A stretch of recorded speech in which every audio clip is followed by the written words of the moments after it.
pemirsa, sudah ada beberapa komentar di Twitter tentang jawaban dari pertanyaan yang sudah kita berikan tentang topik malam ini. Dan pertanyaannya adalah, karyawan itu juga bisa berpenghasilan besar, setuju atau tidak? Dan menurut Anda apa alasannya? Dan berikut adalah komentarnya. Yang pertama dari Sarifsof Yani. Setuju kalau dia ada side job, pasti bisa. Oke. Berikutnya dari Niketut Sudarti, jika mampu mengatur penghasilan sehingga dapat mengontrol pengeluaran dengan baik dan punya usaha sampingan. Oke, dan yang terakhir dari Ewi, setuju asal selalu bersyukur yang didapat serta dapat memilah yang mana kebutuhan dan keinginan. Terima kasih untuk Anda yang sudah mengirimkan komentar lewat Twitter @possiblemetrotv. Nah, tapi menarik nih dari jawabannya, mereka bilang setuju asalkan ada side job, asalkan ada usaha sampingan ya. Tapi kalau masih mau bekerja bisa investasi. Tadi kita bilang investasi ada yang aktif, investasi di bisnis, ada juga investasi yang pasif. Nah, investasi pasif apa? Investasi pasif, saya kasih satu ilustrasi.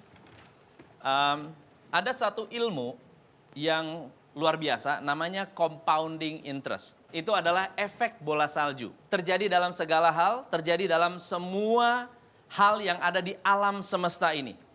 Kalau Anda menanam bambu, bambu akan tumbuh akarnya dulu, Anda nggak akan lihat batangnya tumbuh, tapi dalam waktu yang sangat singkat, bambu itu akan tumbuh tinggi sekali dalam waktu yang sangat-sangat pendek. Nah, demikian juga dengan uang Anda. Kalau Anda menanam, teman kita itu waktu. Investasi temannya waktu. Bukan uang itu sendiri. Karena kalau Anda rajin nabung, katakan 400.000 satu bulan, 400.000, lalu Anda tabung selama 40 tahun, setiap bulan nabung terus, dengan bunga 6% setahun, di umur, entah kalau Anda nabung sejak umur 20, di umur 60, Anda punya uang 1 miliar cash. Sementara kalau Anda nabung benar-benar dihitung kali 40, nggak ketemu tuh angkanya. Tapi karena ada istilah efek bola salju. Handphone pada saat ditemukan tidak ada yang kenal, betul nggak? Promosi, kayaknya nggak ada hasil. Nggak ada hasil. Lalu kemudian ada sebuah titik. Dia berlipat-lipat ganda dalam waktu yang sangat-sangat singkat yang disebut critical mass. Ini akan terjadi selama kuncinya disiplin, tabung dulu sebelum dipakai, dan lupakan Anda pernah ada tabungan ini. Jadi Anda bayar 400.000, jangan berhenti sampai dia benar-benar menghasilkan.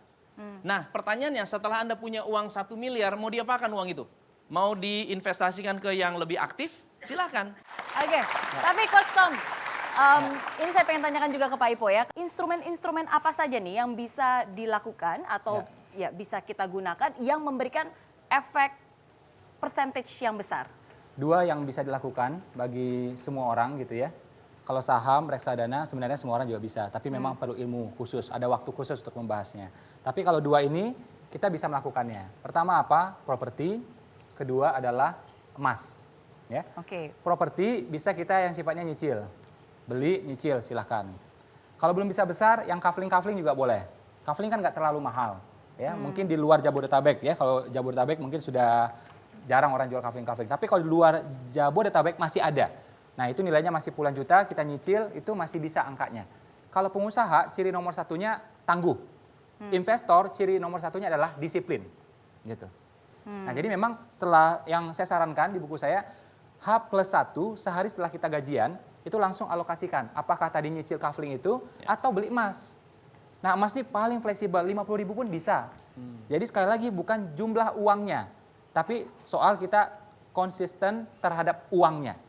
Ya, makanya jumlah uang itu tidak bisa mengubah kita sebenarnya. Itu beneran, 50.000 pun bisa. Kalau beli perhiasan boleh nggak Mas Ipo? Nah, perhiasan sesuai judulnya, untuk berhias. Jadi ibu-ibu jangan maksa ya. Nah, jadi tujuannya untuk berhias bukan untuk berinvestasi. Jadi nilai pertumbuhannya sangat-sangat kecil ya. Karena memang ada biaya desain, ada biaya selera. Nah, begitu Anda jual lagi angkanya akan merosot gitu ya. Karena cari orang yang seselera dengan Anda kan susah gitu ya. Makanya dianjurkan memang emas beneran ya, logam mulia seperti itu ya. Anda bisa beli di BUMN yang terpercaya. Semua instrumen investasi itu pasti ada resikonya. Dan resiko terakhirnya kaya. Resiko terakhirnya kaya. Kalau di manage dengan benar ya. Oke, baik. Nah, satu hal yang menarik lagi nih, karena di studio malam ini sudah hadir juga seorang wanita namanya Ibu Wina Ratnawati. Nah, meskipun beliau seorang karyawan, tapi beliau juga berhasil membuktikan bahwa karyawan juga bisa kaya. Seperti apa pembuktiannya? Langsung saja saya hampiri dan kenalkan kepada Anda semua Ibu Wina. Ya, tepuk tangan dulu dong buat Ibu Wina. Selamat malam. Iya. Nah, Ibu Wina katanya dulu karyawan dari bawah, bahkan sampai susah-susah naik angkot juga. Naik angkot, naik bus, Waktu turun itu naik bus. Turun naik bus ya. Masih ingat nggak dulu gaji sebagai karyawan berapa? Pertama kali 450.000. 450.000 per bulan. Tahun berapa tuh? 92. 92 ya. Pada saat itu yakin nggak sih kalau sebagai karyawan aja juga bisa kaya? Asal dilakukan dengan benar, kita punya keyakinan, pasti tercapai. Oke, nah sekarang kita pengen tahu nih apa yang Bu Wina lakukan dengan benar sehingga akhirnya bisa mencapai kesuksesan saat seperti ini dan sekarang masih sebagai karyawan juga ya? Masih. Masih ya. Nah apa langkah-langkah yang benar yang waktu itu Bu Wina lakukan? Jadi sebetulnya seperti yang sudah disinggung tadi, dari gaji kita tabung dulu, baru kita pakai. Tadi kan sudah disinggung. Itu tadi sudah dilakukan. Kemudian investasi. Kebetulan juga investasinya saya ada investasi di saham, ada investasi juga di properti. Tapi balik juga seperti kata Pak Ipoh, jangan investasi di saham jika tidak mengerti karena itu sangat bahaya juga. Iya. Jadi harus benar-benar mengerti. Yang paling gampang memang dari uang yang ditabung itu menjadi uang muka untuk membeli rumah. Oke. Selebihnya dicicil. Jadi investasi pertama Bu Wina pada saat itu apa? Di saham dulu atau di rumah? Di rumah. Saya dengar-dengar berhutang juga. Berhutang juga, jadi sempat staff atau supervisor pasti gaji nggak cukup. Berhutang ke saudara, berhutang ke orang tua karena nggak cukup. Tapi disiplin, pada saat kita disiplin itu semuanya akan terpenuhi. Oke. Jangan sampai kalau gaji sah pasti nggak cukup. Tapi waktu kita naik supervisor masih nggak cukup juga, naik manajer nggak cukup juga, naik direktur nggak cukup juga. Artinya apa? Pengeluarannya jangan ngikutin gajinya. Oke, jadi pengeluaran kita jangan mengikuti gaji. Dalam arti lifestyle kita pun kalau kita naik tingkat ya lifestyle-nya juga harus direm ya. Jangan ningkat-ningkat semua lama-lama pengeluarannya juga Betul, habis. jadi jangan besar pasak daripada tiang. Oke, menarik. Tapi saya pengen tanya dulu nih ke Pak Ipo. Karena yang Bu Wina lakukan tadi, dia ngutang untuk investasi. Nah, apakah itu sesuatu yang benar? Nah, utang apa yang nggak boleh? Utang yang konsumtif. Tapi kalau untuk sesuatu yang produktif, itu boleh, dianjurkan. Ya, contoh, Anda beli kulkas. Ngapain? Wah, biar bisa minum es ya sehari-hari. Konsumtif? Konsumtif. Tapi kita mau beli kulkas. Buat apa? Mau jualan es ya. Istriku di rumah nanti jualan es, ya, nitip ke sekolah, nitip di kantin, nitip ke warung depan. Nah, ini produktif. Ya, jadi ini malah salah satu leverage agar uang kita berkembang. Daya ungkit agar uang kita berkembang. Karena agar uangnya ngumpul semua kan susah. Uang itu susah ngumpulnya kalau uang kita masih pas-pasan.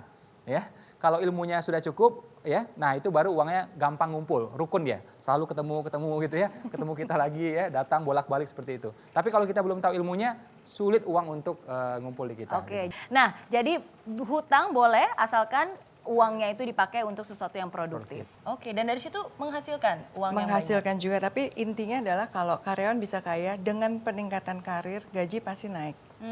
Dan ditabung, otomatis kaya karena kita menabung dari peningkatan karir kita, di mana kita mendapatkan penghasilan yang lebih besar.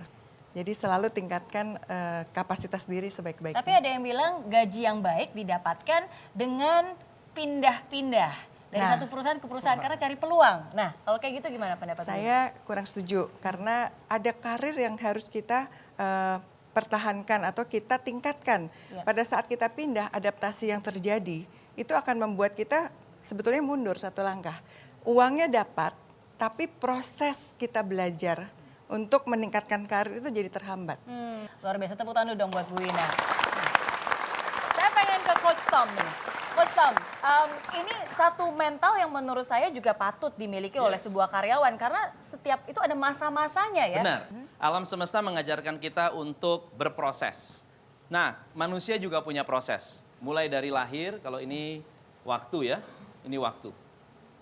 Dari lahir, kemudian kita mulai besar, kemudian matang, sampai akhirnya menurun lagi energinya, akhirnya kita meninggal. Saya mengatakan kita punya gerbang-gerbang kesuksesan. Gerbang-gerbang itu terdiri atas 20, 10, 10. 20 itu 20 tahun. Umur 0 sampai 20 tahun, ini adalah masa Anda menjadi pelajar. Jadi pastikan Anda menjadi pelajar yang benar-benar tekun. Kalau momentum ini hilang, tanggung jawab Anda tidak habis. Bukan berarti umur Anda 20 misalnya sampai 30, karena umurnya sudah tua, berarti Anda berhak untuk matang. Belum tentu. Kalau tidak pernah belajar. Jadi umur 20 sampai, saya enggak 30, ini sampai 40. Sampai 40 adalah masa untuk proses pematangan. Di sana Anda akan melakukan yang namanya trial and error. Tugas Anda adalah belajar sebanyak mungkin keahlian dalam, bukan melebar. Bukan tahu dikit-dikit tapi banyak. Tetapi kalau bisa satu mengerti yang dalam, mengerti dalam. Sehingga suatu hari keahlian tersebut bisa Anda jual. Di umur 40 sampai 50, ini 10 tahun nih. Di sini Anda boleh mencari penghasilan. Fokuslah menuai. Fokus menuai. Umur 50 sampai 60, pikirkan generasi penerus. Yang dimaksud penerus apa? Pastikan ilmu Anda bisa Anda duplikasi. Ada dua hal yang bisa Anda ciptakan, yang namanya model dan artefak. Model itu artinya Anda memiliki sebuah cara pikir yang tidak dimiliki oleh banyak orang, atau sebuah peninggalan yang bisa diwariskan. Bentuknya bisa buku, bisa bangunan, bisa bisnis, dan lain-lain sebagainya. Nah, kalau di sini terlambat, Anda tidak lakukan, masa belajar Anda harus di-extend. Ini dapat hair nih. Kalau sekolah itu harus ngulang, ya harus belajar di sini. Nah, jadi banyak orang-orang yang merasa tidak pernah sukses, nggak bisa sukses karena tidak meluangkan waktu cukup untuk belajar di masa ini. Jadi seumur hidup belajar terus. Semoga ini bisa memberi Anda manfaat. Baik, terbukti bahwa karyawan juga bisa kaya. Sukses terus untuk Bu Iwina ya. Nah ini menarik sekali nih Pak Ipo dan juga Coach Tom. Kalau ada yang bertanya karyawan juga bisa kaya, ya jawaban saya bisa. Dan pasti. Dan caranya lewat investasi. Tapi di 3 pesan possible saya malam ini, ada 3 investasi yang harus dilakukan. Yang pertama investasi harta. Harus bisa merasa aman secara keuangan dan hidup sejahtera, Anda juga harus bisa bukan hanya bekerja keras. Tapi ingat, mencari cara untuk membuat uang bekerja untuk Anda. Baik itu lewat properti, saham, bisnis, waralaba, emas, reksadana, dan berbagai opsi lainnya. Nah yang kedua, ingat juga bukan hanya investasi harta, tapi investasi leher ke atas.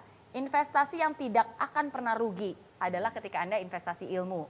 Terus asah kemampuan, matangkan, belajar strategi baru, bekerja maksimal sehingga karir dan penghasilan pun bisa maksimal. Dan yang ketiga yang paling penting, investasi waktu. Tidak ada yang instan, semua butuh waktu. Ingat, buah kalau dipetik sebelum matang rasanya akan asam. Tapi kalau Anda sabar dalam berproses dan jangan setengah-setengah dan juga jangan menyerah, maka Anda pun akan menikmati hasil buah yang manis. Oke? Investasi pada yang kecil-kecil saja. Ya, kuncinya adalah pada rutin, disiplin. Karena kunci sukses investasi itu ada 2 sebenarnya. Uangnya banyak atau waktunya banyak.